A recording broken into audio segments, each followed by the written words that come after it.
Welcome to English quest. Dear students, semester 1 skill కోర్సుల్లో మన communication skill paper మనకి time వచ్చి 2 hours, మ్యాక్సిమం మార్క్స్ వచ్చి 50 మార్క్స్. సెక్షన్ ఏలో 4x5 20 మార్క్స్కి ఉంటుంది సెక్షన్ ఏ. మనకి ఇచ్చేటటువంటి క్వశ్చన్స్ 7 క్వశ్చన్స్ ఇస్తారు. ఇందులో మనకి 7 out of 4 క్వశ్చన్ ఆన్సర్ చేస్తే సరిపోతుంది. చూడండి, first one, what is the process of communication. Second one, what is the nature of communication. Third one, explain verbal communication in presentation. Fourth one, explain non-verbal communication and presentation. What are the do's and don'ts in interview. Sixth, mention basic interview questions.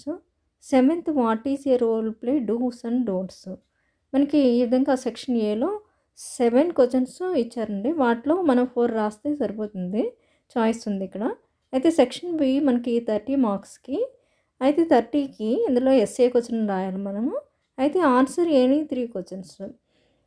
దీంట్లో మనకి 9లో ఏ R B రాశారు, అంటే 9లో ఏ కానీ B కానీ మనకి ఏది బాగా వస్తే అది రాయొచ్చు. What are principles of communication are లేదా mention the barriers of effective communication అని ఇచ్చారు. 10th చూడండి, explain the preparation and types of good presentation.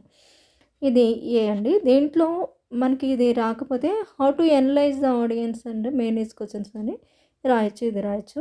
అయితే 11thలో మళ్ళీ ఏబీలు ఉన్నాయి, అందులో ఏది బాగా వస్తే అది రాయొచ్చు. ఒకటి, explain about interviews and various types of interviews అని ఇచ్చారు.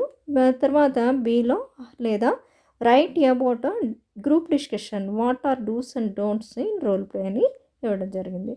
మనకి ఈ విధంగా మనకి టోటల్గా మనకి సెక్షన్ ఏలో వచ్చి 4 క్వశ్చన్స్ రాయాలి, అలాగే సెక్షన్ బిలో వచ్చి 3 క్వశ్చన్స్ రాయాలి. 4 క్వశ్చన్స్కి 4x5 మనకి 20 మార్క్స్. నెక్స్ట్ 3x10 ఇవి 30 మార్క్స్కి పేపర్ అనేది సెట్ చేయండి. ఇది ఆవిత్కే నన్నయ్య యూనివర్సిటీ వాళ్ళ యొక్క పేపర్ మోడల్లో మనకి ఈ విధంగా ఇవ్వడం జరిగింది. అయితే టోటల్ 7 మార్క్స్ మనకి 7 క్వశ్చన్స్ రాసేటటువంటి ప్రయత్నం చేయండి. దానివల్ల మనకి పేపర్ పాస్ అవ్వడానికి ఈజీగా ఉంటుంది. అంటే మనకి సెక్షన్ బిలో 3, అలాగే సెక్షన్ ఏలో 4 క్వశ్చన్స్ రాసేటటువంటి ప్రయత్నం చేయండి. టోటల్ 7 క్వశ్చన్స్ ఆన్సర్ చేయాలి మీరు. Thank you. Please like, share and subscribe English quest.